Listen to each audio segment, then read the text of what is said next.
The taxicab union is up in arms again. They have a number of grievances to discuss with the transport minister, and they say if she's unwilling to sit at the negotiation table, we are going to have to go to Parliament or go downtown and show us a force of solidarity and to galvanize the taxi drivers together so we could have a clear indication on what is it the way ahead, or what the minister or the government of the Bahamas have in store for taxi drivers. Because obviously it's a wild, wild west out there, and taxi drivers are charging whatever they feel like charging because they have no guidelines.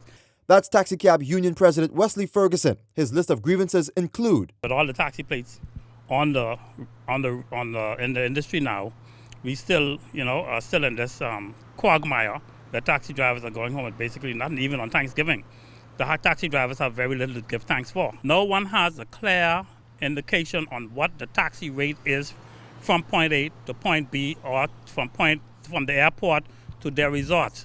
Ferguson says taxi union issues are not only relegated to the capital. In spite of the fact that we have been trying aggressively to meet with the minister, emails, telephone calls, or whatever type of communications you might have with the minister is MIA, missing in action. And at this point, the union's chief says they're still waiting to hear from Transport Minister JoBeth Colby Davis. We were going to meet with Minister Pinder and Cornish in Abaco last week to discuss the same issues that we have here: the oversaturation of taxi plates and the improprieties when it comes to new taxi rates.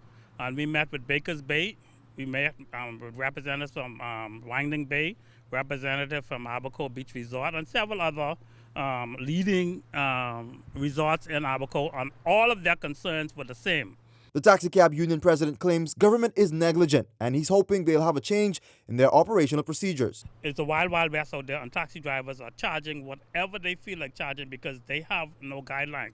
And the minister seems to be able to not to get to the point where this is a very pressing issue.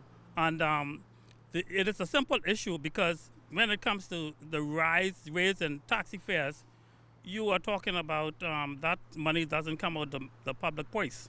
That comes directly from the tourists. Now, on the flip side, the Transport Ministry says they have been in communication with Ferguson.